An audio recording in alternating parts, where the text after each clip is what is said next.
Welcome, like and subscribe to our YouTube channel.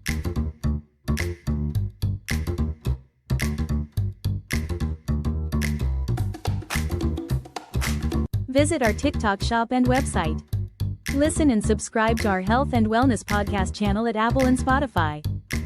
Stay healthy and thank you for watching.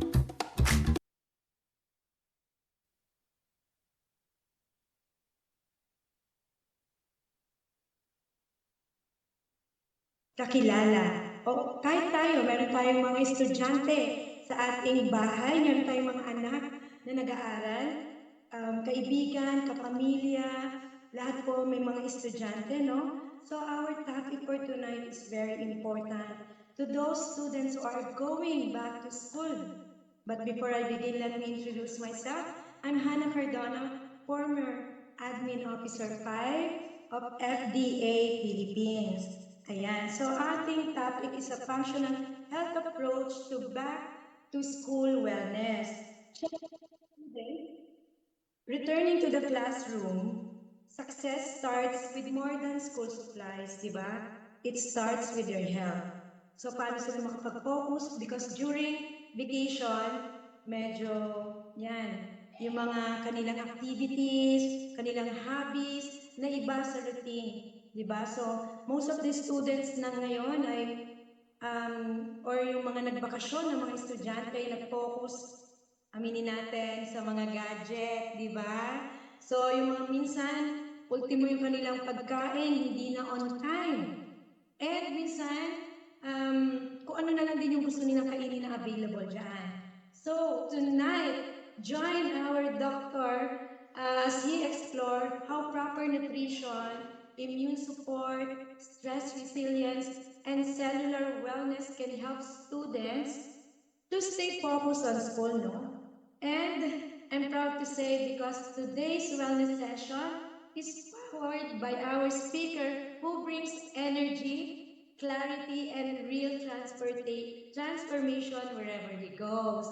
He is an international medical graduate, an integrative and lifestyle medicine expert, and one of the most passionate advocates of natural healing today. He has helped countless individuals, families, and communities to take charge of their wellness, and he continued to champion a future where individuals heal naturally, live mindfully, and age with vitality. So prepare to be inspired, energized, and fully engaged because today's session will open your eyes to what your body can truly achieve. So let's give our loudest virtual welcome to one of our very supportive doctor, Christopher Johnson Kuan, or Dr. CJ for short. Hi, Dr. CJ. Hello.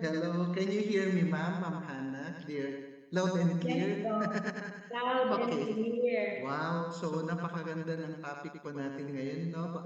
But first and foremost, well, I just want to thank you all for participating in this, our lecture for tonight. Pero let me share my slides first and then I'll proceed with the discussion po, no? Okay, for a while lang po.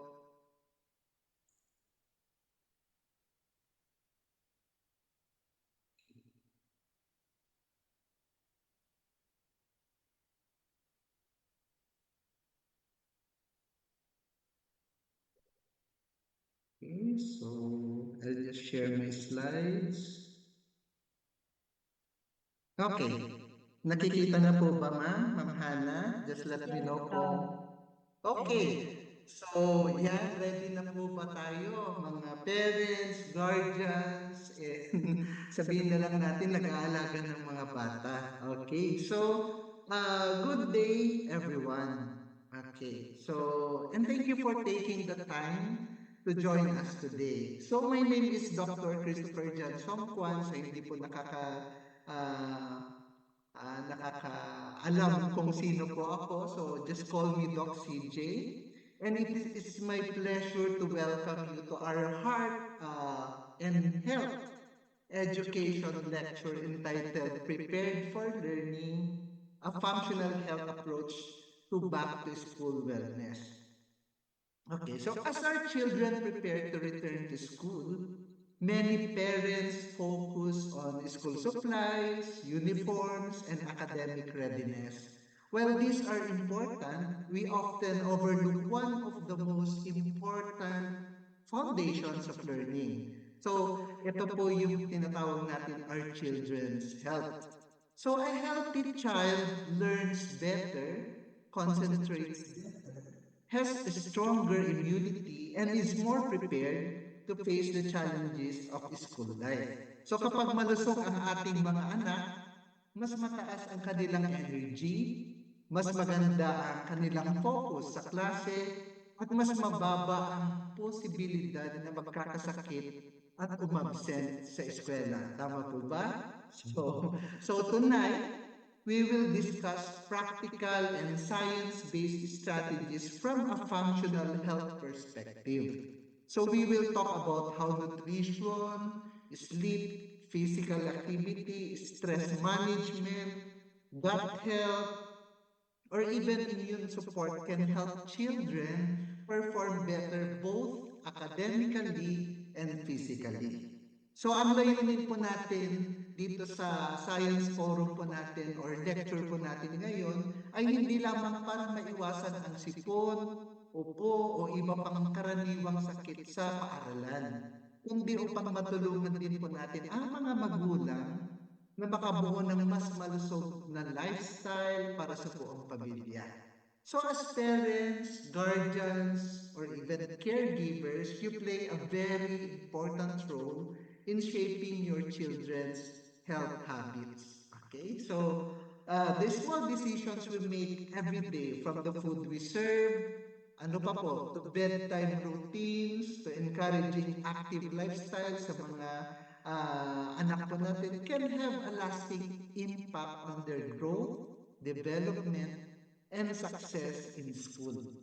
Okay, so by the end of this session po, no, I hope you will gain practical knowledge and simple tools that you can immediately apply at home to help your children stay healthy, resilient, and ready to learn. So maraming salamat po sa inyong oras at pakikinig. So I encourage everyone to participate, take notes, or ask questions po mamaya as we work together toward raising healthier and stronger students, pupils, or even our children. So welcome everyone. And let's begin our discussion on back to school wellness. Okay. Okay, so what we will cover is, before we begin, let me briefly explain what we will be covering today and why these topics are so important for every family. Okay, first, we will discuss why school wellness matters. So school is not only a place for learning academics. So it is also where our children interact with classmates, teachers, and their environment every day. So a healthy child is more likely to perform well in school, participate in activities, and enjoy learning. So when health is neglected, frequent illnesses can affect attendance, concentration, and academic performance. So next, we will talk about common infections and how they spread. So children are often exposed to colds, ano pa po, flu, or sore throat, stomach infections, and other contagious illnesses. So understanding how germs spread can help parents and children take simple preventive measures that can significantly reduce the risk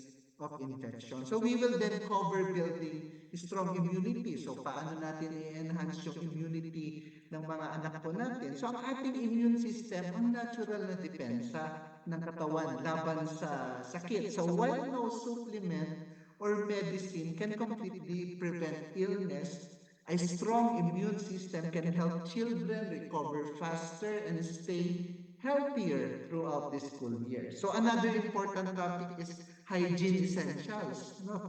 So, simple habits such as proper hand washing, covering coughs and sneezes, keeping personal items clean, and maintaining good personal hygiene can greatly reduce the spread of infection in schools and at home. So we will also discuss the powerful role of nutrition, sleep, and exercise. So these three pillars are often underestimated. So proper nutrition, mamaya discuss po natin kung ano yung pwede natin ipakain para malakas po ang resistance ng mga anak po natin, no? So, like mga proper nutrition that provides our body with the nutrients needed for growth and immunity. Adequate sleep supports brain function. Alam po natin yan. Memory and emotional well-being. Regular physical activity strengthens the body, improves mood, and helps children stay active and focused. So, in today's fast-paced world, we must also address stress management and mental wellness po sa mga students po natin or even social pressures, no? Or family situations. So, mahalaga na matutunan natin kung paano suportahan ang emotional and mental health ng ating mga anak upang maging mas resilient at confident sila. So another practical topic is knowing when to keep kids home from school. So this is important not only for the recovery of the sick child, but also to prevent the spread of illness to classmates or even teachers. So finally, we will summarize the key takeaways. Simple practical actions that parents can implement immediately to help their children stay healthy, energized, and ready to learn. So at the end of this session, my goal is, of course, for every parent to realize that wellness is not just about avoiding sickness. So it is about creating healthy habits that support learning, growth, what else? Emotional well-being, and long-term success. So kapag malusog ang katawan at isipan ng bata po kasi, mas handa siyang matuto, maggumpay, at maabot ang kanyang buong potential. So thank you and let's begin. Okay. Epidemiology of school-age illness. So now let us look at why school wellness is such an important public health concern. So according to data from the CDC or Center for Disease Control, upper respiratory infection or common illnesses such as colds, kung inuubo sila or sinisipon, and coughs account for approximately 23 million school days lost every year. So influenza alone is responsible for an additional 38 million school days lost annually. So these numbers show that common infections have a major impact on children's education and daily lives. In addition, studies show that 1 in 5 pediatric patients miss school for 3 or more days each month. So while a few missed days may not seem significant, these absences can accumulate over time and affect learning. So classroom participation and even academic achievement. So research published in JAMA Pediatrics has demonstrated a strong relationship between student health and academic performance. So children who are healthier tend to have better attendance, improved concentration, stronger memory, and better overall school outcomes. So on the other hand, frequent illness can lead to missed lessons, lower test performance, and increased stress for both students and parents. So absenteeism is now recognized as one of the strongest predictors of academic underperformance. So simply put, children learn best when they are present, healthy, and engaged in the classroom. Kaya mahalaga na hindi lamang natin tinuturuan ang ating mga anak ng academics. Kailangan din nating bigyan ng pansin ang kanilang kalusugan, immunity, nutrition, tulog, at mental wellness. So prevention is always better than treatment, sabi nga natin. So the goal of today's discussion is to help you, parents or caregivers, or kung meron man pong yaya po dito, no, na nanonood, this can create healthy habits that can reduce illness or improve school attendance and support better learning outcomes sa mga anak or inaalagaan po natin. So when we invest in our children's health, we are also investing in their education, confidence, and future success. So a healthy child is truly a child who is prepared to learn. Okay. Okay, prevalent school infection. So one of the reasons children frequently miss school is because they are exposed to many common infections while interacting closely with classmates. So mapapansin nyo po, hawa-hawa na po yan sa school. So let us briefly discuss the most common school-related illnesses in simple terms. So kung makikita nyo po dito, may URI, or ito po yung tinatawag natin na upper respiratory infection, such as rhinovirus or RSV. So these are the viruses that commonly cause the common cold. So symptoms include runny nose, sneezing, cough, sore throat, and sometimes mild fever. So children can easily spread these viruses through coughing, sneezing, touching contaminated surfaces, and close contact with others. So pangalawa po is the influenza A and B, or ito po yung tinatawag natin na flu. Okay, so influenza is different from the common cold because it usually causes more severe symptoms such as high fever, body aches, headache, fatigue, cough, or even sore throat. So children with the flu often feel very weak and may need several days of rest at home. The third one is acute gastroenteritis, or yung tinatawag po natin na stomach flu. Okay, so this is an infection of the stomach and intestines that causes diarrhea, vomiting, stomach pain, and sometimes fever. So it is commonly spread through contaminated food sa mga nakakain po, no? That is why pinaalalahanan din po natin kapag once na kumakain po sila sa school, dapat alam din po nila yung mga kinakain, kung malinis po ba or hindi. Such as contaminated ba yung food na kakainin or hindi. Or even contaminated water, no? Dirty hands or shared objects. So one of the biggest concerns is dehydration due to fluid loss with this problem. Ano pa po yung hand, foot, and mouth? So this viral infection is common among younger children. So it usually causes fever, painful mouth sores, and small rashes or blisters on the hands and feet. So while it is usually mild, it spreads very easily in schools and daycare centers.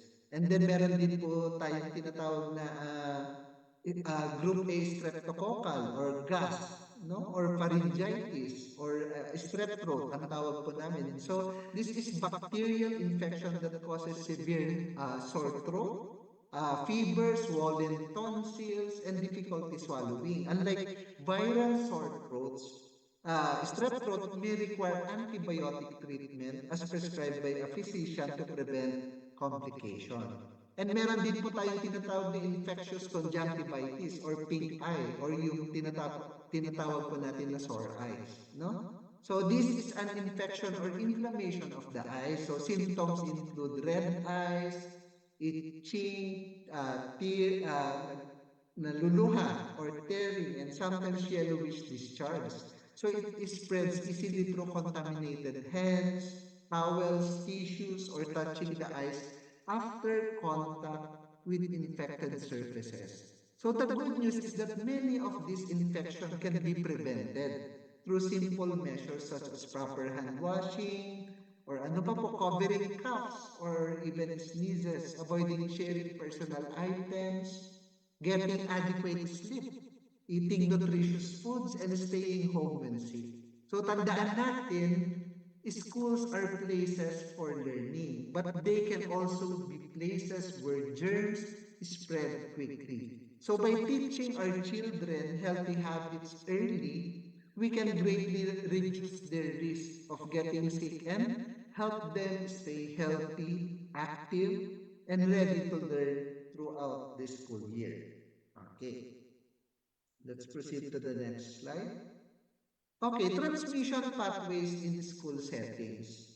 So to better understand why infections spread quickly in schools, let us look at the simple ways germs move from one person to another. So when we understand this, prevention becomes much easier. Okay. So number one po natin, air or droplet transmission. Ito po yung pag-ubo at pagbahing.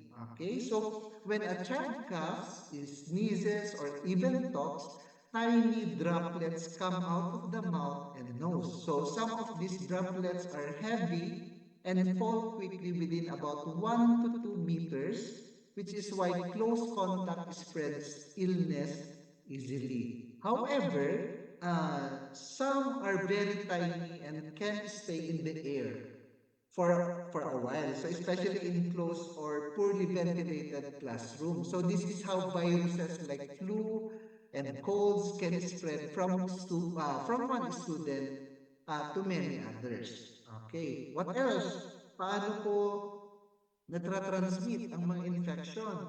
So, number 2 is surface or object transmission or tinatawag po natin na fomites. Okay? Germs can also live on surfaces like tables, okay, chairs, toys, mga laruan, door handles, phones, and notebooks. So for example, a child may touch a contaminated surface and then touch their eyes, nose, or mouth, allowing the virus to enter the body. So some viruses po kasi can survive for hours and other even days, no, on surfaces. So cleanliness is very important. Okay? Pangatlo po is the direct contact transmission. So this happens when there is a direct physical contact between children. So it can be through handshakes or naghahag, sharing food, or even utensils, bottles, or even touching infected skin lesions. So this is very common in illnesses like hand, foot, and mouth disease na kung minsan, or even skin infections like impetigo, yung tinatawag po natin. So, dito po kasi sa atin, konti lang po yung nagkakaroon ng hand, foot, and mouth disease. Pero, nape-prevent naman po natin yun through hand washing. Okay. Ano pa po? For ventilation or kulog na lugar. No? So, when classrooms or rooms have limited fresh air, circulation, germs stay longer, no? So in the environment and build up over time. So this increases the chance that more children will get infected. So well-ventilated spaces help dilute and remove airborne germs, lowering the risk of spread. So in simple terms, infections in schools spread mainly through air, surfaces, close contact, and enclosed spaces. So halos lahat na po, no? So that is why prevention is not complicated. So it is about breaking these pathways, like to improve the airflow, wash hands properly, avoid sharing personal items, and practice good hygiene. Kapag naiintindihan natin kung paano kumakalat ang sakit, mas madali natin itong mapipigilan. So prevention always starts with awareness and simple daily habits. Okay, next slide. Okay, evidence-based immune optimization. So now let us talk about simple evidence-based ways to strengthen a child's immune system. So the goal here is not complicated treatment, but practical daily habits supported by medical evidence. So usually, pagkapanganak pa lang po natin, nagbibigay na po ang nurse or doctor ng vaccination.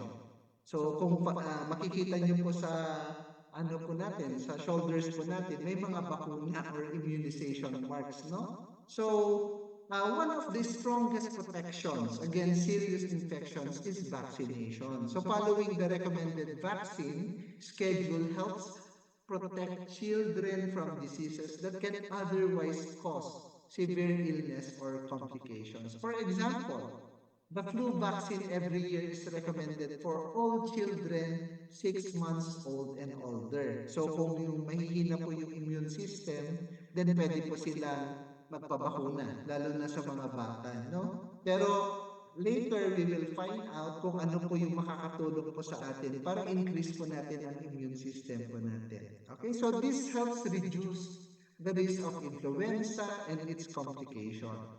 Number 2 is the gut health, or sabi nga natin, healthy tummy equals strong immunity. So a large part of the immune system is actually located in the digestive system or bituka, no? So this means that gut health plays a big role in fighting infections. So healthy bacteria in the gut help protect the body, and in some studies, probiotics may help slightly reduce the number of common colds or respiratory infections. So, a simple takeaway, a healthy diet supports a healthy gut, and a healthy gut supports immunity. Okay? Number 3 is the vitamins and minerals or micronutrients. Okay? Or sinabi ko po dito, it's a micronutrient optimization. So, certain nutrients are important for immune function, especially vitamin D and zinc. So, vitamin D helps the immune system respond properly to infection. Yung zinc naman po supports wound healing and helps the body fight viruses and bacteria. That is why medyo familiar po tayo ngayon, yung mga vitamin C, nilalagyan na po ng zinc. Pero usually, ang nangyayari po kasi is synthetic form po sila. Unlike yung sa atin po na we can boost our immune system through naturals. No? So later po, I will be discussing on the natural recommendations. Okay, so bakit po natin i-consider ito? Because these nutrients are usually obtained from sunlight exposure and balanced nutrition. But in some children, supplementation may be needed if intake is low. So what else? Reducing excess sugar intake or yung high sugar foods or glycemic load management. Ang nilagay ko po dito, no? So too much sugar from sweets, soft drinks, and processed foods can temporarily affect how the immune system works. Okay? Especially after eating. So this may reduce the body's ability to fight germs for a few hours. So that is why limiting sugary foods and choosing healthier snacks like fruits, nuts, and balanced meal is important for better immunity. So in simple terms, strengthening immunity is not about one single supplement or quick fix. Okay? It is a combination of vaccination, good nutrition, healthy gut, and balanced eating habits. So kapag tama ang bakuna, tama ang pagkain, at maayos ang lifestyle, mas handa ang katawan ng baka laban sa infections. So this creates a stronger foundation for fewer sick days and better school performance. Okay. Okay, hand washing and hygiene essential.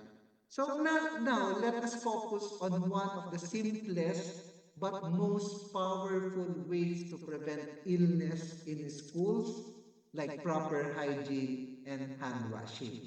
So first, the most important habit is proper hand washing. No? According to health guidelines, children should wash their hands with soap and water for at least 20 seconds. Okay? So a simple way to remember this is to sing a short song while washing. So this removes germs that we cannot see but can easily cause illness. Okay? So if soap and water are not available, children can use an alcohol-based hand sanitizer with at least 60% alcohol. Okay, 60% po, no? Dok, hindi po ba pwede ang 40%? Hindi po pwede. Dapat 60% po na alcohol. Okay? So, this is a good alternative. So, especially in school settings. Next is proper cough and sneeze etiquette. So, instead of coughing into hands, children should cough or sneeze into their bent elbow or use a tissue. So, pwede pong ganito. Babahin po sila ng ganito or gagamit po ng tissue. No? So, this help prevent spreading droplets to classmates, desks, and objects.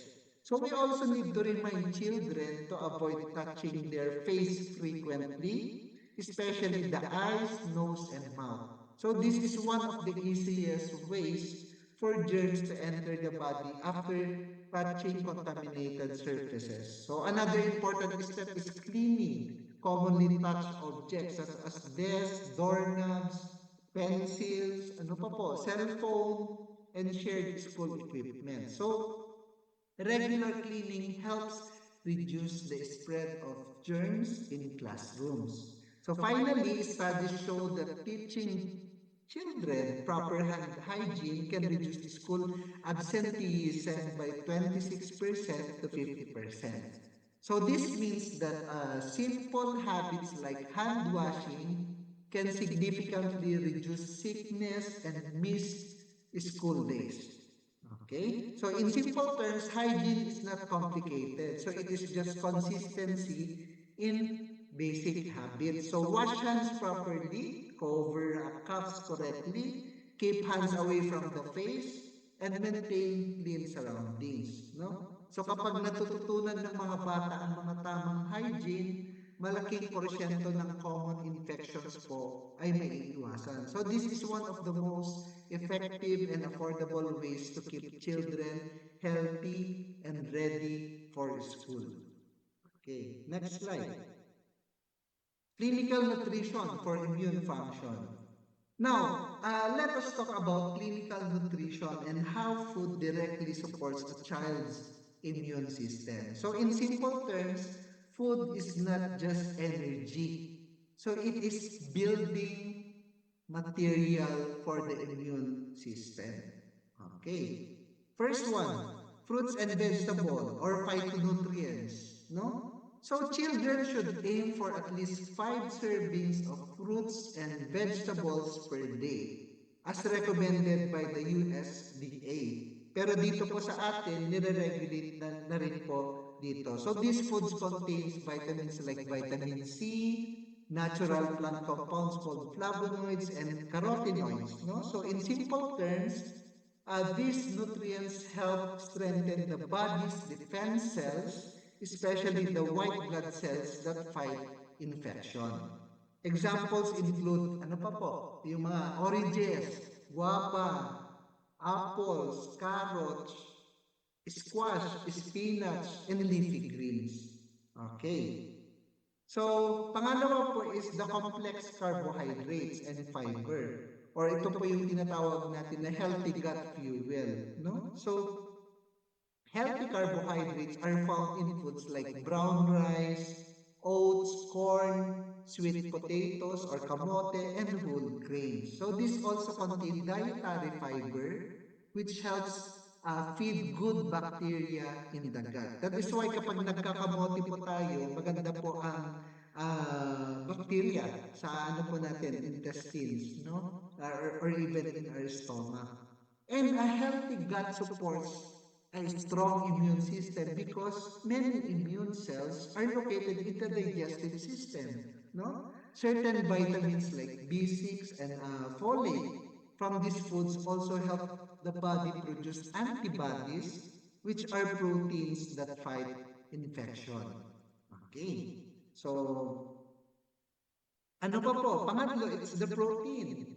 Ano po ba ang protein or amino acid? So, this is the body repair and immune defense ng katawan po natin. Okay, so protein is very important because it is used to build immune cells, antibodies, and healing factors in the body. So school-age children need enough protein daily from foods like fish, chicken, eggs, beans, tofu, and dairy. In simple terms, without enough protein, the body becomes slower in fighting infections and recovering from illness. So healthy fats like omega-3, no, from fish and nuts also help reduce inflammation and support immune balance. Okay, number four, water and hydration.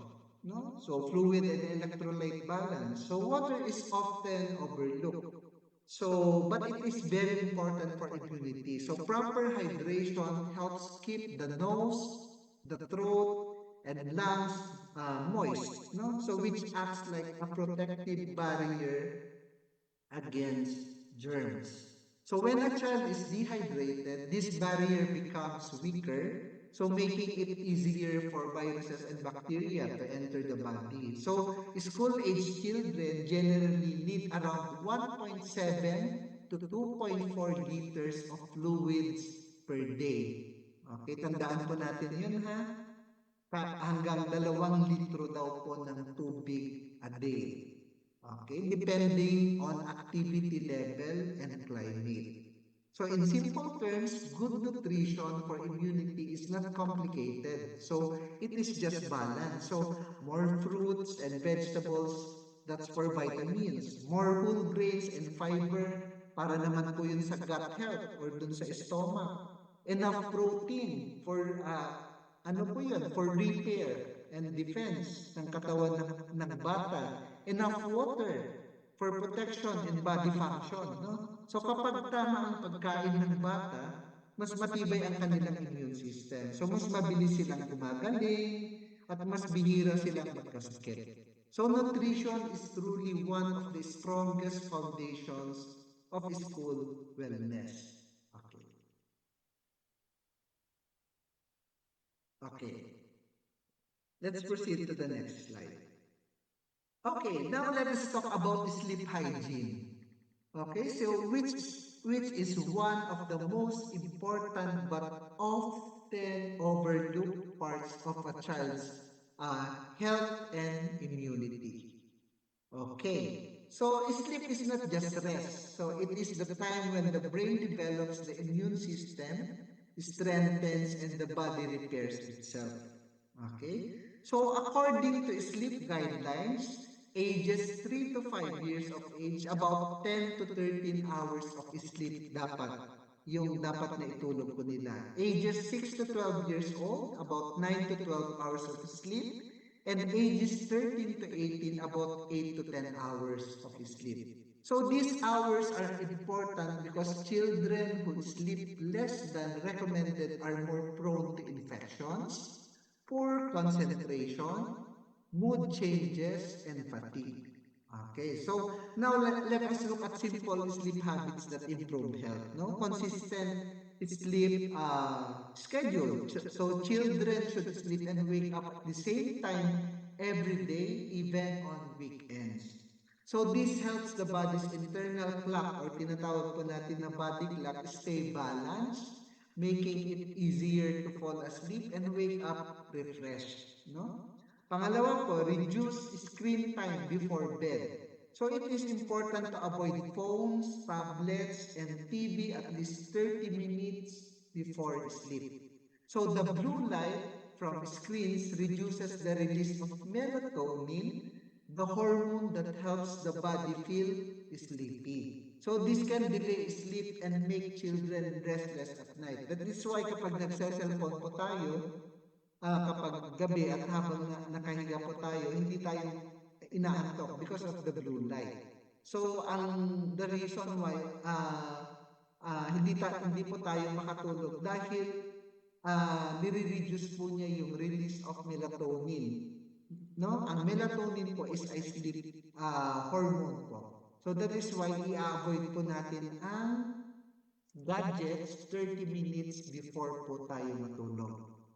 Okay? So number 3, it's the screen-free bedroom. Okay, so ideally, the bedroom should be a place for sleep only. So according to pediatric guidelines, removing screens from the bedroom helps children sleep faster and better. So number 4, good sleep environment. So a healthy sleep environment means a cool, a cool room temperature, which is comfortable po ang bata, not too hot or not too cold. So a dark room with minimal light, a quiet environment with less noise. This condition help the brain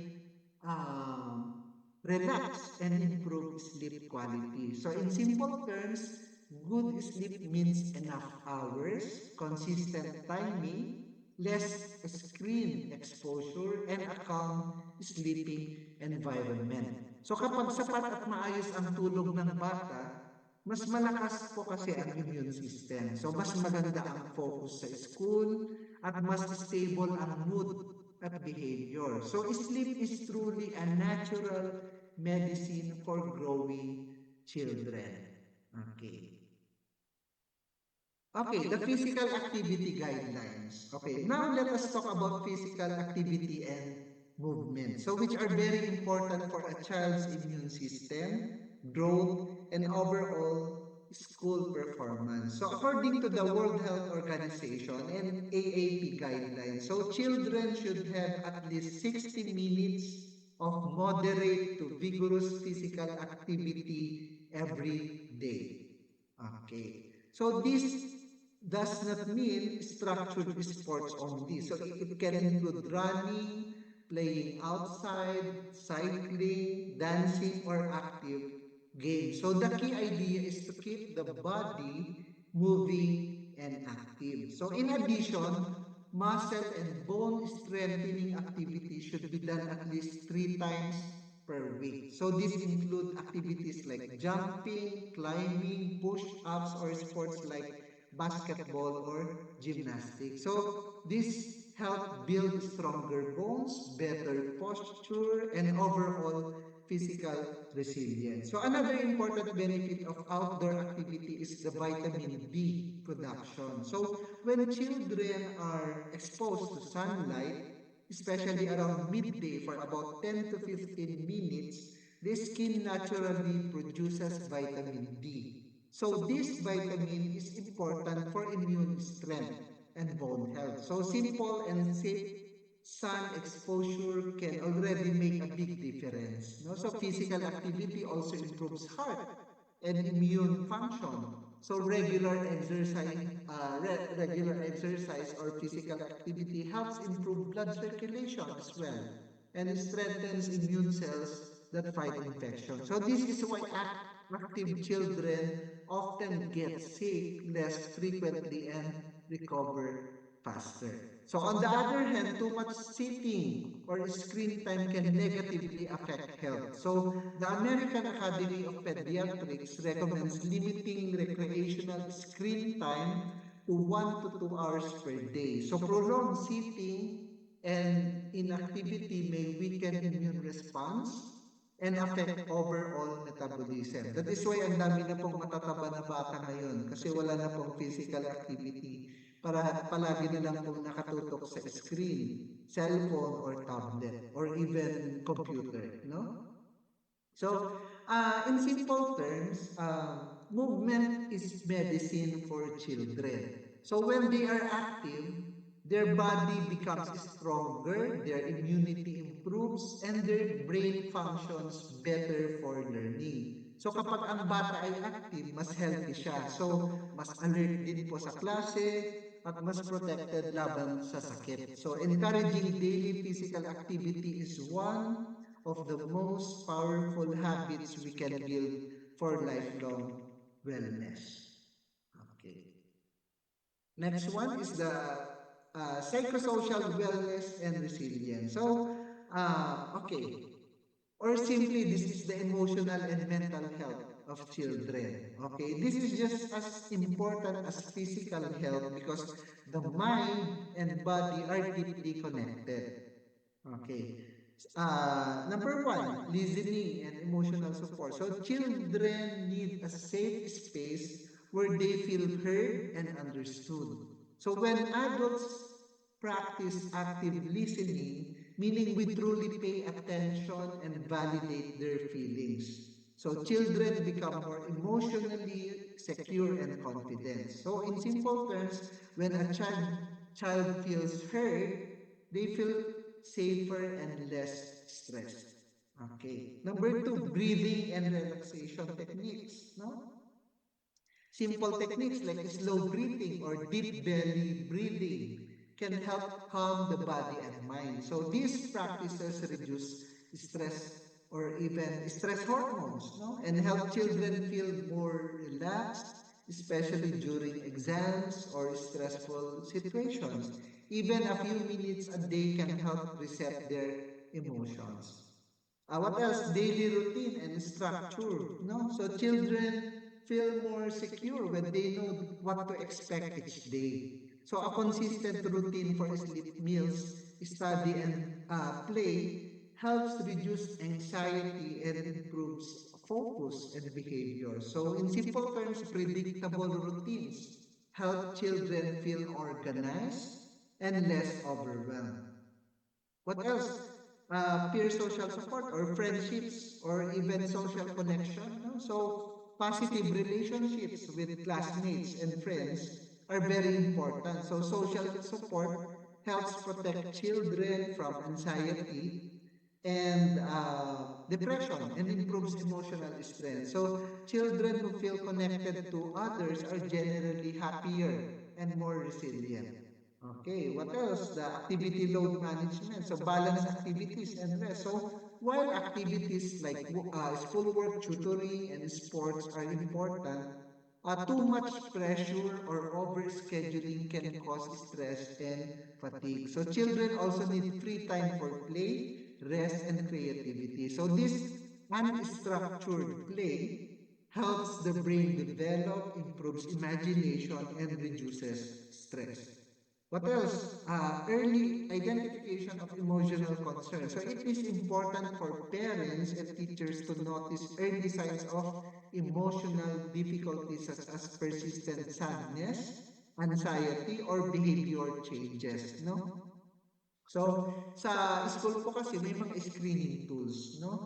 So, usually ine-evaluate po ang mga bata ngayon for depression, and then i-report po sa mga magulang, no? So, this can help identify when a child may need additional support. Early help leads to better outcomes. So in simple terms, psychosocial wellness means helping children feel emotionally safe, supported, and balanced. So kapag maayos ang emotional health ng bata, mas maganda ang focus nila sa school, mas stable ang kanilang behavior, at mas malakas ang kanilang resilience sa challenges ng buhay. So, a healthy mind is just as important as a healthy body. Okay. So, next slide. Okay. So, paano po ba natin hindi papapasukin ang anak natin or papapasukin po natin sa school? Okay, so now let us talk about a very practical and important topic. So when a child should stay home from school and when it is safe to attend. So this helps protect not only your child, but also other students and teachers. So when a child should not go, kung hindi po dapat natin papasukin to school, exclude po natin siya from school. So a child should stay at home if they have any of the following. Okay. A fever of 38 degrees centigrade or Celsius or higher than 100.4 degrees Fahrenheit, especially if they are still feverish without fever-reducing medicine. And then kapag nagkakaroon na po ng vomiting or diarrhea within the last 24 hours, severe cough with thick or yellow-green phlegm, especially if infection is suspected, red eyes with thick yellow discharge until properly treated for at least 24 hours, unexplained skin rash or exanthem, ang tawag po natin doon sa medical, no? Especially if infection is suspected, or 2 week, dehydrated or unable to do normal daily activities. So in simple terms, if the child looks sick, weak, or contagious, it is safer to keep them at home. Okay. So maliwanag po yun, no? Okay. So when a child can go to school, so usually, yun po, papapasukin po natin kung meron po itong mga symptoms na to. No? So a child is generally safe to attend school if they are fever-free for at least 24 hours. So that's below 38 degrees centigrade without fever medicine. So they have a mild runny nose but no fever or body weakness. They have a dry or mild cough but are breathing comfortably. So hindi po sila nahihirapang huminga. They have allergies like allergic rhinitis. Pwede naman po yun na pumasok. Pero wag lang pong infection. No? And they are active, alert, eating and drinking well and behaving normally. So they have completed at least 24 hours of proper treatment if prescribed antibiotics. So meron lang po tayong simple rule to remember. So para to sum it up po ito, no? If a child is feverish or parang nilalagnat siya, nagbabamit or nagsusuka, contagious or too weak, stay po natin siya sa bahay. Okay? So if a child naman po ay active, improving and wala po siyang lagnat, safe po siya pumunta sa school. So kapag tama ang decision kung kailan papasok o hindi papasok ang bata, na-protect natin hindi lang ang kanilang recovery, kundi pati ang buong classroom community. So this is a key part of school wellness and infection prevention. Okay, so konti na lang po ito. Okay, let's proceed with the non-cell spirulina, equisi, and berry ora. So as parents and guardians, we always want our children to be healthy. So magpapasokan na po this Monday, no? What else? Focus and ready for school every day. So not just academically, but physically and emotionally as well. So that's why we have the NanoCell 3-in-1 wellness support system. Okay, this is the NanoCell spirulina that supports growth, strength, and natural energy, the equisi, that helps strengthen the immunity and daily protection against illness, and the berry aura. This provides powerful antioxidants for brain support, focus, and overall wellness. So, why these nutrients matter, Doc? No? Baka itanong niyo po sa akin. So, think of the body like a house, no? Parang bahay. So, spirulina provides the building materials. So, yun po yung protein, vitamins, and minerals. Yung equisi naman po, it helps repair and strengthen the structure. Ito po yung sinusupport niya yung collagen, immunity, saka yung healing. And then the berry aura acts like a protective shield, helping guard the body's cells from damage and supporting healthy digestion and brain function. Okay. So these FDA-registered supplements are intended to help support daily nutrition, immunity, what else? Growth, and overall wellness when combined with a balanced diet, adequate sleep, regular exercise, and proper hydration. So together, these three work as a daily nutritional foundation to help children stay active, resilient, and ready to learn. So when kids are well nourished from the inside, they are more prepared to learn better, focus longer, and thrive in school and life. Okay. So NanoCell, it's helping every child be ready, not just for school, but for success. Okay.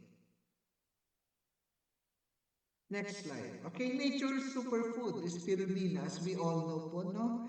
Spirulina is a nutrient-rich superfood that can help support proper nutrition in a simple and affordable way. So it contains high-quality protein, iron, vitamins, minerals, and antioxidants that the body needs for growth, energy, and overall health. So, Doc, paano niya tinutulungan yung katawan, no? How it helps the body. So, it supports healthy growth and development in children dahil yun po yung topic po natin ngayon, no? So, it helps maintain energy levels and reduce tiredness. It provides a protein needed for muscle building and repair. It supports healthy blood production, no? Through its iron content and helps strengthen the immune system. So it provides antioxidants as well that help protect the body's cells. So, example, Doc, magbigay po na po kayo ng example. Okay, so, well, a child who is picky eater, no? Or someone with an unbalanced diet may not get enough nutrients from food alone. So spirulina can help supplement important nutrients needed for daily growth and wellness. So did you know that the fun fact, spirulina is a type of a blue-green algae, no? That has existed on Earth for billions of years because of its impressive nutrient profile. It is often called a superfood, no? And has been recognized worldwide as a valuable nutritional supplement. Okay, so think of spirulina as a natural nutrition booster. So just as a plant needs good soil, no, and nutrients to grow strong, so our bodies need vitamins, minerals, protein, and antioxidants to stay healthy. So spirulina provides many of these nutrients in a small amount, making it a convenient way to support overall health or even nutrition. Okay. Next slide. So, most nutrients for the least cost, no? So why spirulina is considered nature's superfood? So just 12 tablets of spirulina per day can provide your body with a remarkable concentration of vitamins, minerals, protein, and antioxidants. Because spirulina is highly nutrient dense, a small daily serving can help supplement many essential nutrients needed for overall health and wellness. So, amazing spirulina nutrients comparisons according to product information and our nutritional comparisons. No? So the nutrients found in 12 tablets of spirulina are comparable to obtaining nutrients from approximately 1 kilogram of mixed fruits and vegetables. So it contains about 3 times more calcium and vitamin E than whole milk, no? Helping support strong bones, teeth, muscles, or even healthy skin. So our spirulina contains up to 48 times more iron than spinach, helping support healthy blood production, no? Oxygen transport, and energy levels. What else? It contains antioxidant activity reported to be up to 3,500 times greater than vitamin C alone. So helping protect cells from oxidative stress and environmental toxins. Ano pa po? Ang dami pala, no? Ng benefits ng spirulina. It contains also approximately 9 times more potassium than many vegetables, supporting heart health, nerve function, hydration, and muscle performance because of the potassium levels. And it contains up to 6 times more vitamin B12 than beef liver. So it helps support healthy nerves, brain function, and red blood cell formation. So what else? It contains up to 500 times more beta-carotene than apples or even carrots, no? Supporting healthy eyesight, skin, and immune defenses. And it contains up to 15 times more vitamin B1 or thiamine than sardines. So it helps convert food into energy and supporting the nervous system as well. So it contains, what else? Ito po. Sabi dito, 9 times more vitamin B3 or the niacin, no? Than lemons. By supporting metabolism, circulation, and healthy skin, no?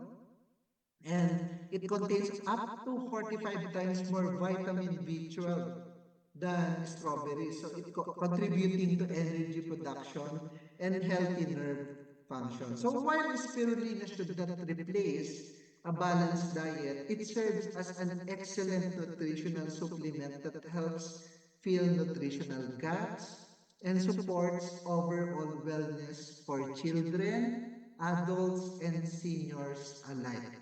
In short, spirulina packs the nutritional benefits of many different food into a convenient daily serving, making it one of the most nutrient-dense superfoods available. Okay.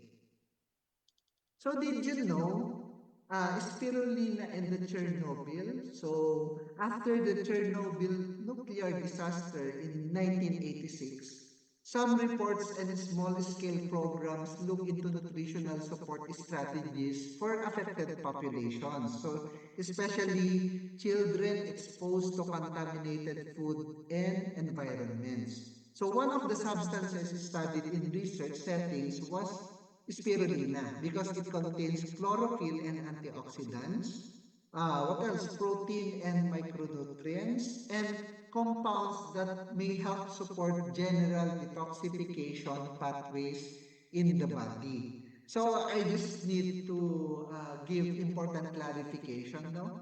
Spirulina was not a cure for radiation poisoning. It was not an official medical treatment for radiation exposure because some studies and programs explored it as a supportive nutritional supplement, no? Not a therapy that removes radiation from the body. So think of it like this. So spirulina was looked at as a nutritional support food to help improve general health and immunity in people living under difficult conditions. So, not as a medicine that treats radiation damage, no?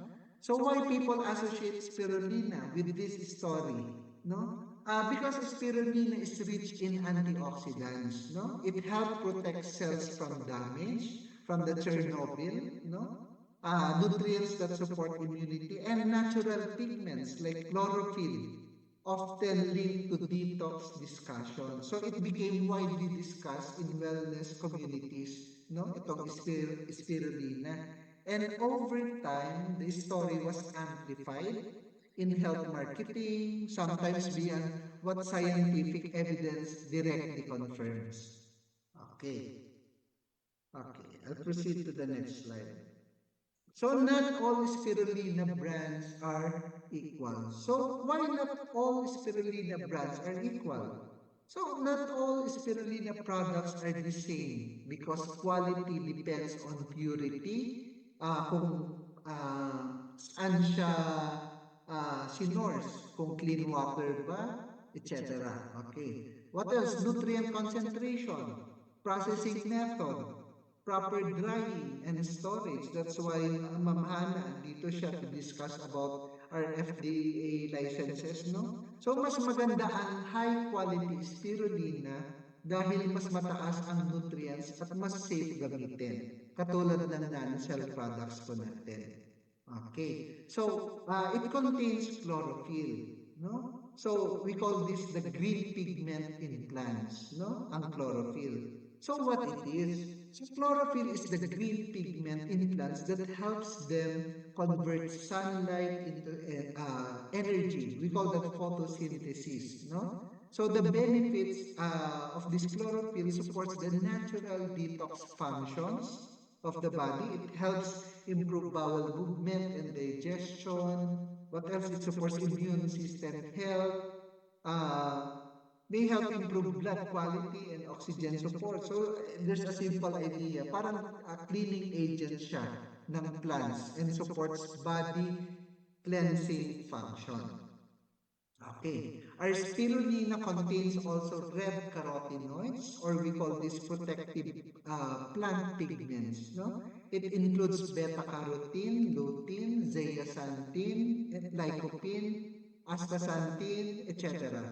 Okay. So the benefits of the red carotenoids is it is a powerful antioxidant that protects cells. It supports healthy skin and anti-aging. It helps eye health and vision wellness, or even supports heart and joint wellness. So think of it like shield ng cells against damage. So, well, I'm reading about this, no? Meron lang po akong trivia, no? Ang carrots daw po ay equal to orange because of the beta-carotene, no? The tomatoes also nagiging red because of the lycopene, no? And the leafy greens rich in lutein for eye health. That is why we have these carotenoids na galing sa mga plants to help our body na tulungan yung immune response din po natin. Okay, we have also phycocyanin, which is the unique spirulina blue pigment. So what it is, no? Phycocyanin is the blue pigment unique to spirulina. So the benefits of this is anti-inflammatory support, or it helps also to reduce body stress response, powerful antioxidant action, it supports tissue repair and recovery, and it helps support immune balance. So, simple idea of this is parang repair support system siya ng katawan.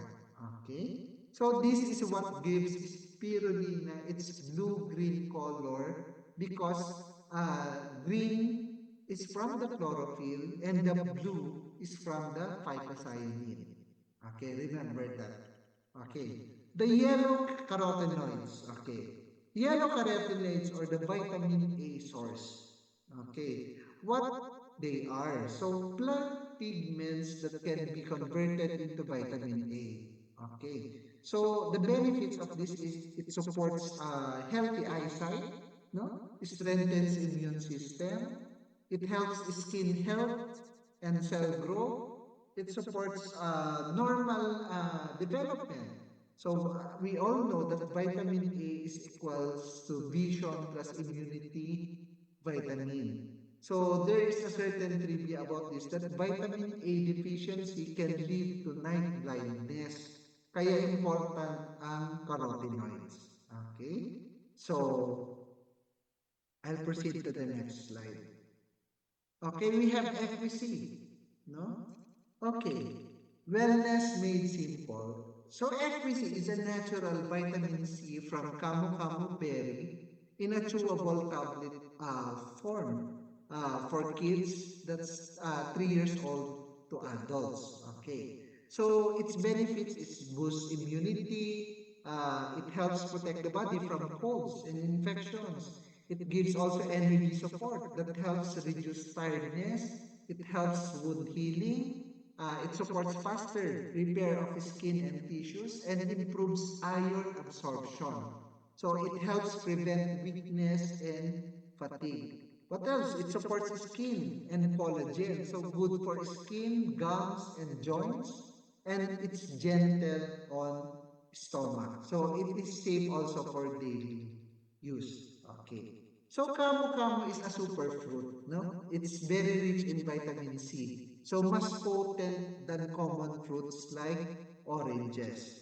So I have trivia also about Camu Camu. So did you know that Camu Camu grows in the Amazon rainforest? So one of the richest natural sources of vitamin C in the world, no? So that is why the EquiC is equal to the natural vitamin C support for immunity, energy, healing, and overall wellness. Okay. So why vitamin C is essential?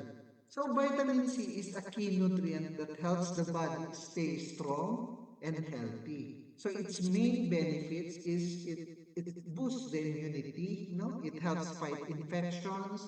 What else? Antioxidants that protects cells from damage, no? Supports collagen, so good for skin, joints, and wound healing, and it helps iron absorption. So it reduces fatigue and weakness. So not all vitamin C is the same. So as we all know, we have synthetic vitamin C or ascorbic acid, no? So these were made in labs, no natural plant cofactors, and may be less well absorbed in some people. and it can sometimes cause stomach upset. So, unlike our natural vitamin C from fruits like camu-camu, it contains natural cofactors and it gentler and more complete support. Okay. So in simple summary, vitamin C is equal to immunity, skin repair, energy, and iron support. So natural sources are generally more complete and gentle for the body. Okay. So why your body will love equisy? Okay, so equisy is a natural vitamin C support from camu-camu that helps the body stay strong, energized, and protected. So it helps boost the immunity. So the body can fight infections like colds. It supports healthy, glowing skin and collagen repair. It helps reduce fatigue and improves daily energy. It protects cells from damage and supports healthy aging, supports circulation and overall heart wellness, and helps faster recovery from common illnesses. So equisy helps the body stay strong, energized, and well protected every day. Okay. Okay. Live life in full bloom with Berry Aura. This is my last PowerPoint discussion. So the Berry Aura is a natural antioxidant supplement made from different berry extracts na rich sa plant nutrients. So what it does for the body? So it supports brain health, it helps focus, memory, and mental clarity. It improves digestion as well. It supports healthy gut, yung diniscuss po natin kanina, and better nutrient absorption. It fights stress effects, no? It helps protect cells from damage caused by stress, pollution, and even unhealthy lifestyle. Or even it's rich in antioxidants because it's high ORAC value. So it helps slow down cell aging and supports overall wellness. So ORAC means antioxidant power. Okay? So mas mataas ang ORAC, mas strong ang protection ng cells against damage. So in short summary, berry ORAC is equal to brain support, better digestion, and protection from stress damage. Okay. Okay, berry oil is a nature's finest ingredient. So, as we all know, dinidiscuss namin ni Dr. Ariel yung before, yung isa-isa nitong mga content na to. No? So, as you can see, there is an acerola cherry, okay? So, it's super high vitamin C. It helps immunity plus skin repair. That is why maganda po ang berry orak po natin for skin. Ang berry orak po natin may camu-camu din. It's very strong immune booster plus anti-fatigue. Kaya kapag nagtitake po tayo ng berry orak, hindi po tayo madaling mapagod. We have acai berry. It supports energy, brain, and anti-aging din po siya, no? Jaboticaba, which is rich in polyphenols for cell protection. Okay, lingonberry. Usually, ang lingonberry po kasi, it helps you for urinary health. And it will act as anti-inflammatory as well. Kaya kapag nag-take po tayo ng berry ora, kaya dinidiscuss po namin palagi na it can help din yung may mga arthritis because of the lingonberry, yung berry ora po natin. We have also noni fruit that supports immune system and body repair as well, no? We have mangosteen. So it's a strong anti-inflammatory substance, no? Plus, pinapaganda rin po niya yung skin. And grapeseed, meron din po, it improves circulation and heart protection. What else? Resveratrol. So anti-aging or even heart plus cellular protection. And astaxanthin, no? It's a powerful antioxidant for skin glow, eyes, and fatigue. That is why kapag tinanong po tayo, kapag ano po yung content ng berry orac na it makes our skin glow, it's the astaxanthin. Okay? So, ang berry orac is a powerful antioxidant because blend siya ng fruits plus plant extracts. So, sabi ko nga po kanina, inisa-isa ko yung mga functions ng mga berries na naka-incorporate ko dito. So, well, its main action is laban sa oxidative stress, no? For the cell damage, it helps the immune system become stronger. It supports also anti-aging for the skin, energy, and brain. It improves also circulation at overall vitality. Parang shield ng katawan. So sabi ko kanina, parang shield siya ng katawan laban sa stress, pollution, at aging process. Okay. So why this trio works for students, no? Ang combination ng spirulina plus equisy and berry ora is like a daily nutrition support pack for students. Kasi nga magpapasukan ko ngayon. So it has the brain support like spirulina plus berry ora help improve focus, memory, at protection ng brain cells, no? We have growth support. Spirulina protein plus vitamin C from equisy helps sa tissue repair and development. What else? Immunity. The equisy plus spirulina boosts resistance versus colds, infection, and fatigue.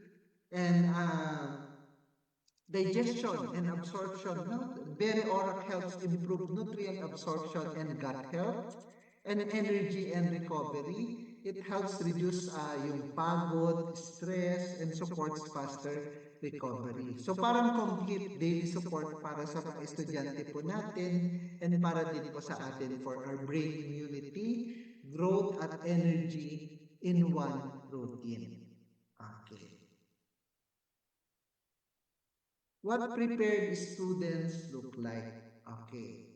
Ang prepared students ay yung mga ready physically, mentally, at emotionally sa school araw-araw. So, pumapasok regularly, no? Hindi madaling mag-absent dahil strong ang katawan.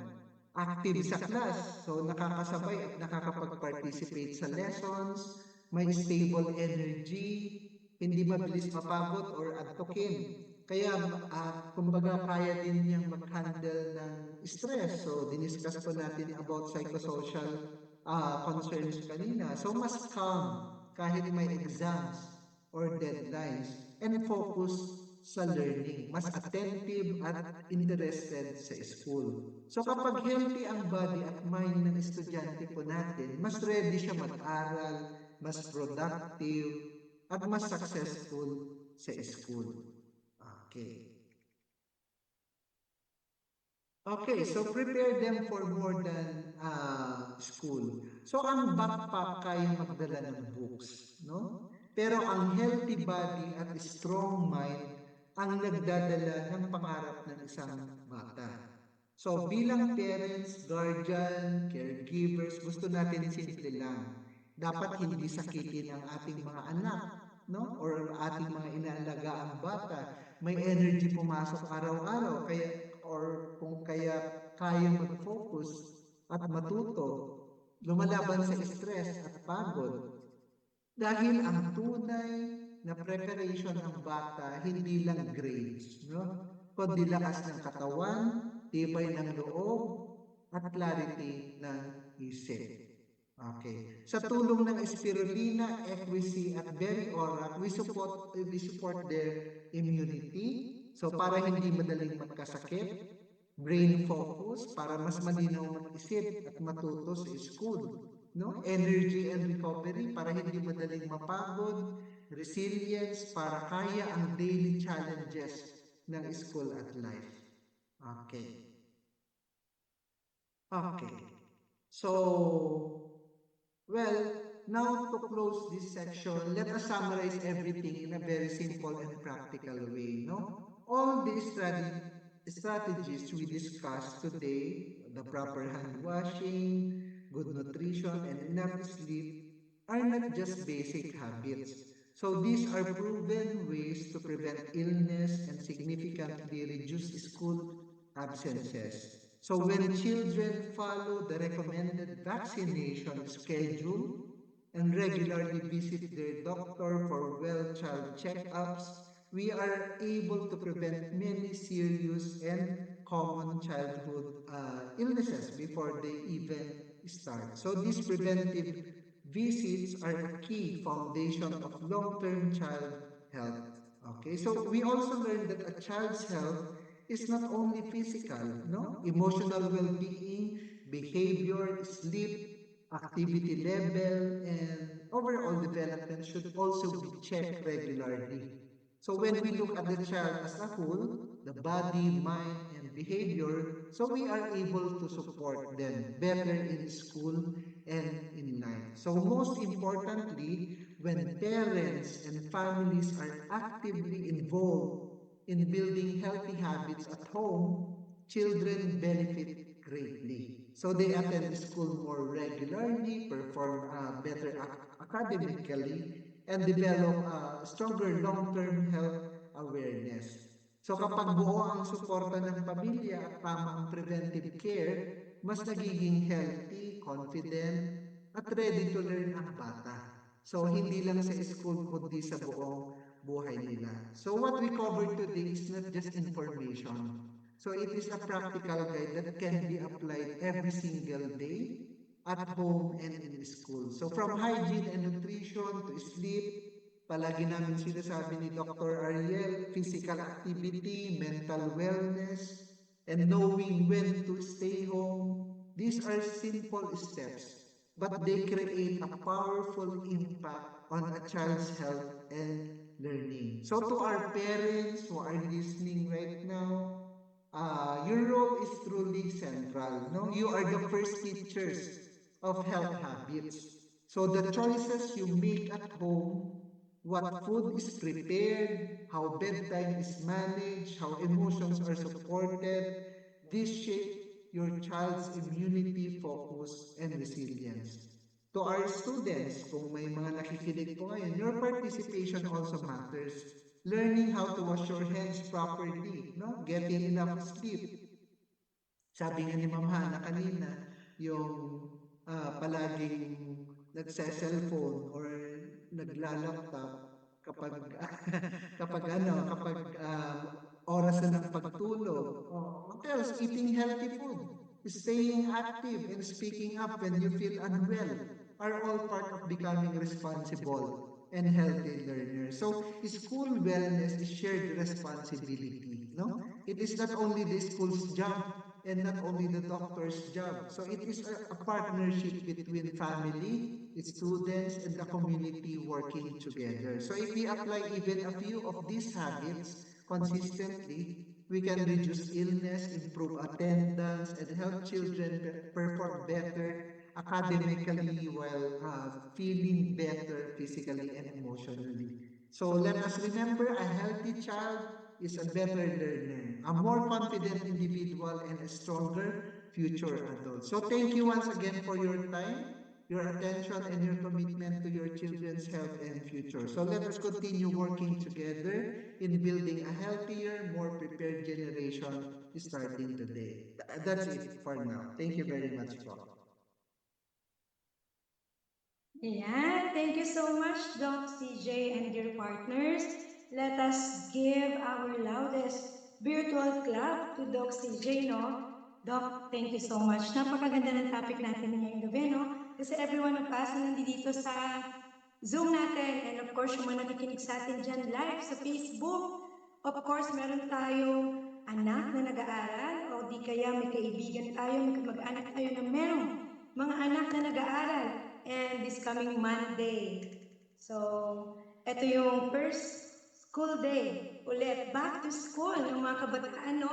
After a long period ng vacation. So, everyone, maraming salamat po. And napakaganda ng topic natin. Marami tayong natutunan ngayong gabi on how to provide our kids a proper nutrients. At the same time, on how we can maintain their immune system, maging healthy, maging focus sa school. Kasi di ba once na nasa school na sila, ayan yung kanilang pangalawang bahay na tinatawag. So, kailangan yung mga anak natin ready na umattend sa school, makinig, matuto. And of course, sabi nga ni Doc CJ kanina, para maging focus ang ating mga anak, dapat magkaroon sila ng healthy mind, alert mind, healthy body, para in order to support kung ano yung dapat nilang ma-acquire o matutunan sa school. Kasi imagine, ito nga yung sinasabi, di ba yung mga bata na malnourished and doesn't have enough nutrients sa body nila. Di ba pagpasok para silang, ito yung tinatawag na may commercial nila, tuta yung bata dahil unang-una pagpasok sa school, hindi maka-adapt kasi hindi makapag-focus. Hindi makapag-focus because of not enough nutrients kasi inaantok. So, yung mga nalaman na tutunan namin ngayon, Doc CJ, is malaking bagay, no? Kung paano natin mabigyan ng tamang nutrients o support ang ating mga kids this coming school days or Monday. Ayan. And at the same time, sabi nga nila, if we are giving the proper nutrients to our kids, so dapat bigyan din natin ng gabay yung mga bata natin upang maiwasan nila yung magkasakit. So sabi ng Doc CJ, maintain a good, ayan yung sinasabing dapat immunization, no? Kung kailangan natin ipabaksin yung mga anak natin at i-maintain yung vaccine na yun na makakatulong din to boost their immune system, go for it. Monitor our kids, not too much gadget, no? And at the same time, i-monitor yung pagtulog. Kasi ngayon, this time yung mga bata, no? Kundi cellphone, tablet, laptop, computer yung hawak nila. So, ito yung mga expose yung mga anak natin sa radiation na hindi natin alam nakakapit sa kanilang katawan. And provide our kids a proper nutrients, no? In order para makatulong sa kanilang immunity to support their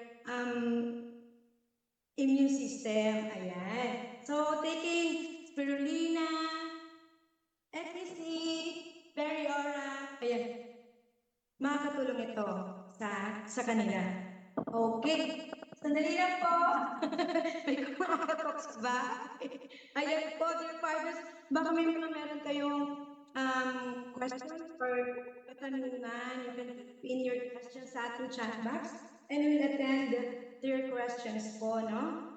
Ayan. So sabi nga natin, all supplements are created equal kasi like supplements na spirulina, marami sa market ngayon. Pero yun nga po as our advice, check always the label kung saan galing, at the same time ano yung content, and kung gaano ka-pure yung spirulina. Kasi ang spirulina, dapat hindi siya matigas. So pag matigas, maraming binder or extenders.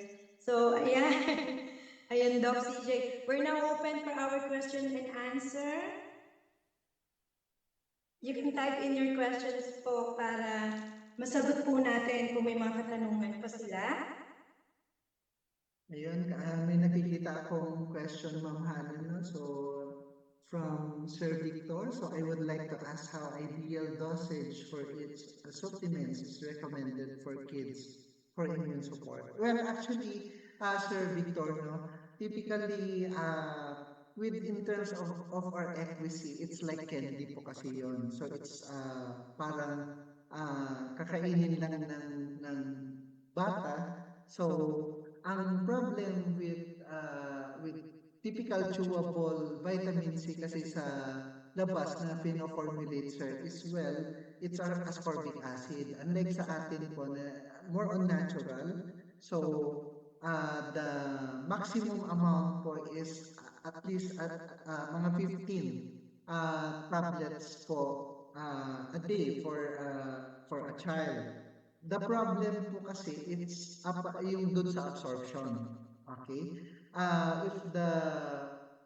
Kung depende rin sa ilang taon, usually mga 6 years old, pwede pong at least mga 6 tablets ng equity po natin. Kasi may nabalitaan din po ako na nasarapan yung bata sa isang bote, kinain po niya lahat for I think a span of 1 hour or 1 to 2 hours, ilang tablets po yun. And then, wala naman pong naging problem because yung ano lang po natin, yung equity po kasi natin, usually, it can be directly absorbed sa bloodstream.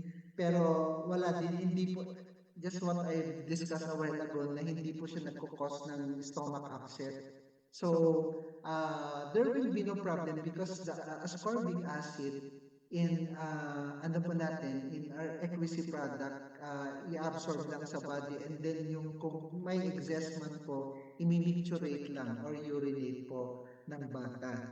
In terms of berry orac po, I will just recommend one sachet po, no? So it's sublingual. So definitely kung hindi po kaya ng bata or mga estudyante po ng sublingual, pwede po nating timplahin. Pero we recommend it under the tongue. And then dun sa spirulina po, 5 to 12 tablets po ang pwede po sa mga bata. So that's there will be no side effects naman po kasi it's natural.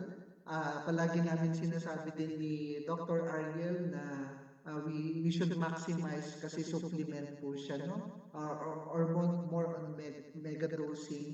Pero typically, ang concerns po kasi is nakadepende kung ilang taon po yung bata. So, usually mga 6, 7, and 8, at least mga 5 to 10 tablets lang po ng spirulina. Pero kapag more than 10 years old, pwede na po hanggang 12 tablets po. That's the ideal dosage po, Sir Victor.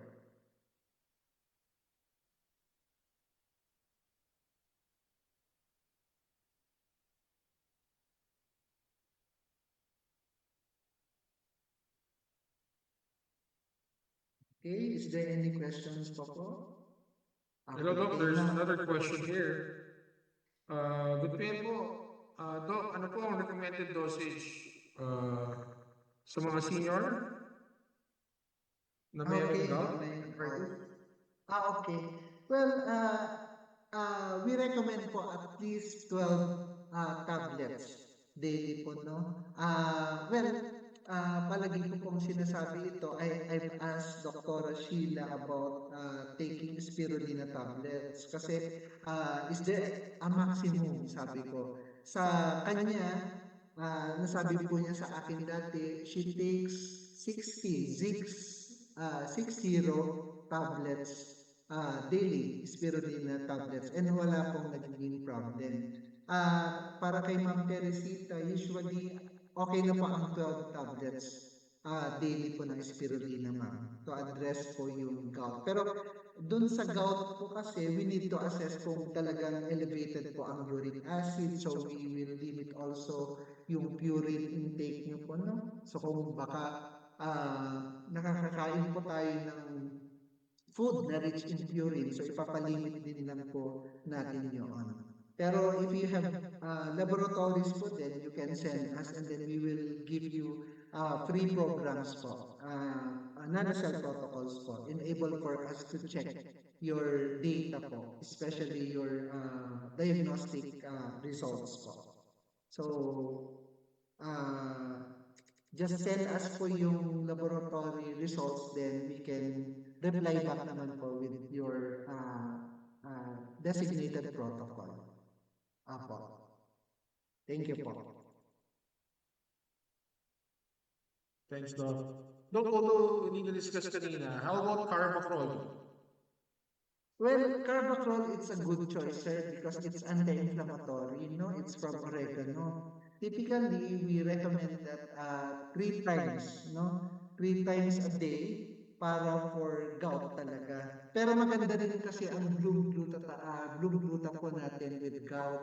Kasi, may mga synergistic component po kasi like yung mga collagen na naka-incorporate to help also yung mga joints para matulungan din natin sila. And sabi ko nga din kanina, it has an anti-inflammatory effect kapag once na take na po natin yung mga supplements po natin. Well, carbacrol, sir, then it's a good choice for anti-inflammatory. Pero in a way, kailangan din natin kasi i-synergize with other supplements like glutathione kasi meron siyang effects din na tutulong kung may mga issues na po sa joints or even arthritic concerns, gout, etc. All right. Again, Doc, very fantastic presentation today. Guys, come on, let's give our appreciation again for Doc CJ. Grabe, Doc. Very, very informative and very timely po yung topic. Back to school na po. And lahat tayo, even all parents here, we want to make sure that our children are safe and healthy and always have the advantage. And again, any last message, Doc, before we end this live? Oh, well, like what I've told you a while ago with my ano po, no, discussions, well, we need as much as possible to well, nawalan na ako parang nagkulang na ako ng glucose sa brain. Pero typically, my last message is more on ano lang po. First, we need to assess our children sa mga pupunta po ng sa school or even us, parents or caregivers na maging handa. Especially nowadays po na prevalent po ang conditions like flu, colds, coughs. That's why we discuss this. Sabi nga natin sa earlier na timely po ito for us to educate parents or even some of our members na matulungan din natin how to prepare yung kanilang mga anak para healthy at maging okay po once na nag-start na po ang school year. So definitely, ang sa akin lang is dahil sa atin na pwedeng tumulong po sa kanila even in our health talks like this, nag-guide po natin sila what to do and kung ano po yung pwedeng gawin just in case man na nagkakaroon po ng health concerns. So, ang sa akin lang, we will pray na sana maging okay ang school year na to with our children, na sana walang well, may mga kumakalat na naman na virus ngayon. So, ang sa akin lang is that's why we are here to help them, to teach them and how to give them some advices para matulungan din po yung sarili natin as parents and matulungan din po yung mga anak po natin. Yan po, sir. Thank you, Doc. And again, yeah, say thank you, Doc. All right, thank you, everybody. And again, God bless everybody. Always take care also wherever you are. No, bring NanoCell with you. God bless everybody. And thank you, Dr. have a great Ariel night. Myra. And also thank you to Dr. Ariel. Thank you, everybody. See you all soon. God bless you all and go with God. Bye bye.